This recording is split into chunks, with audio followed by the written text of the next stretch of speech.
Hello, dear teacher. My name is Daniela Macas, and today I will use this graphic organizer to explain the three grammatical devices on English syntax, which are aspect, tense, and voice.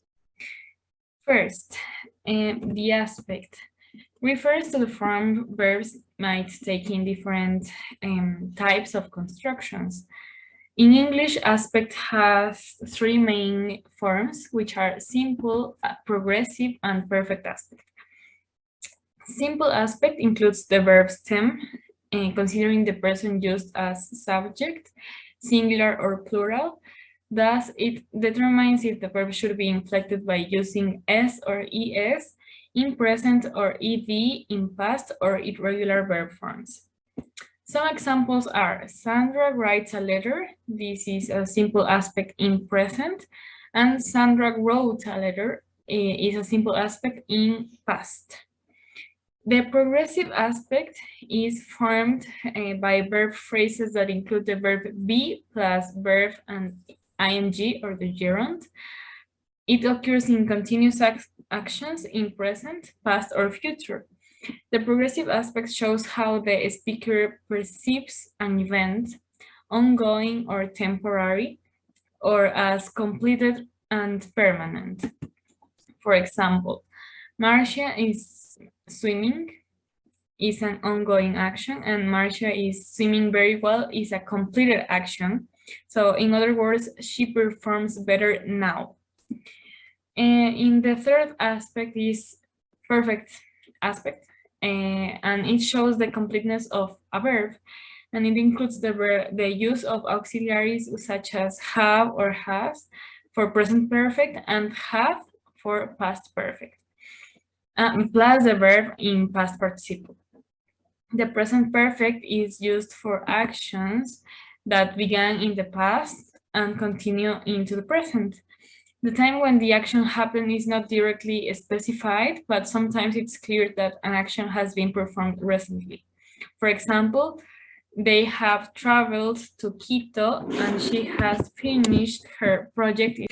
And in past perfect, it's used for actions that happened before a past event, and it indicates which happened first and second. It is also used in reported speech and if conditional sentences.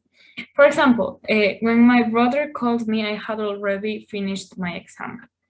So in this example, the first action is I had already finished my exam. And the second event or action is that my brother called me.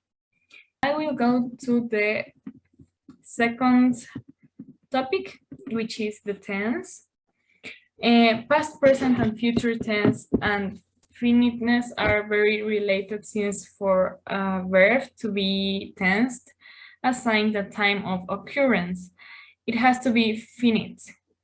On the other hand, non-finite verbs, such as infinitives, gerunds, and base forms, do not show the time when an action happens. To understand time, it's important to have in mind that use of inflectional affixes added to some verbs determines the time when an action occurs. These are finite verbs. In the past tense, we have these examples, and past tense is used for events or actions that have already been concluded at a specific time in the past. For example, Carmen bought a book. And we use here an irregular verb that is by, the irregular is, the past is bought. And in the example I worked last week, we use this regular verb, worked. In the present tense, it is used for events that happen regularly as habits, routines, schedules, or are well known, such as universal truths and facts. For example, I usually cook on weekends. This is, for example, a routine or an habit. And they smoke every day. It's also a routine or an habit from them. And in future tense, it's used for events that will happen in some moments. So we use these examples, for example, she will ask for a loan, or Marco is going to play on a chess tournament. It's something that we refer to the future, in time of future. And we go to the last topic, which is voice. And we have 3 subdivisions, which are active voice, passive voice, and middle voice. Active is a syntactic construction that we use to express that the subject is doing an action.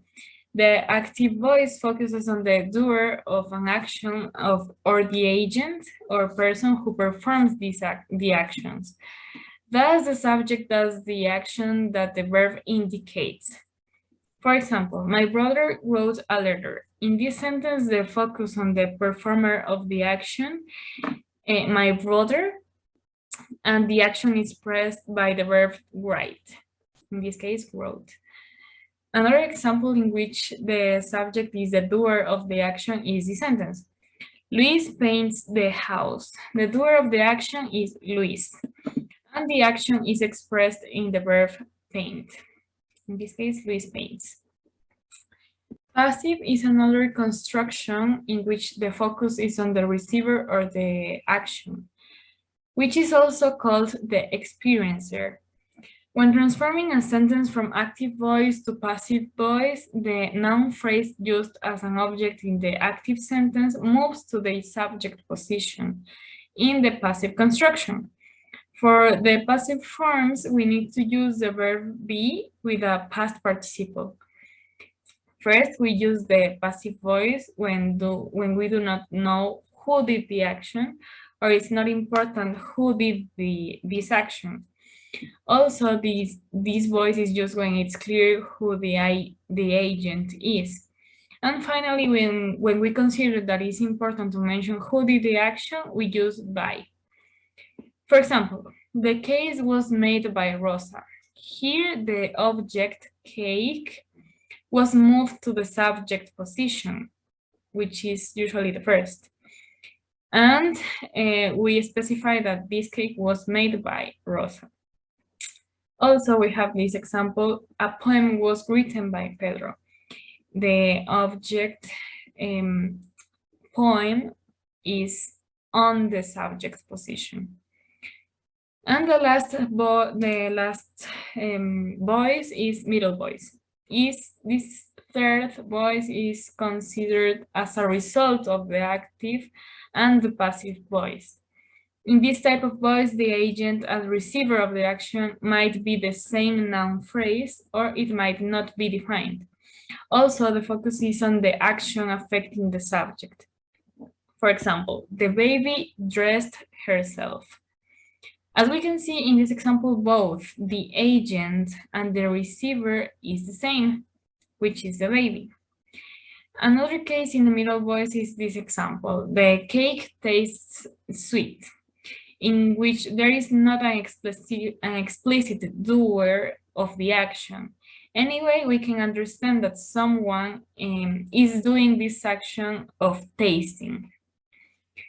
As we can see, although tense and aspect are commonly defined as grammatical categories that are closely related, the main difference between tense and aspect is that tense indicates the location of an action in time, whereas aspect indicates how that particular action is to be viewed with time. On the other hand, voice refers to the different constructions available for taking an event or a state and presenting it from different perspectives, having the distinction between active and passive voice.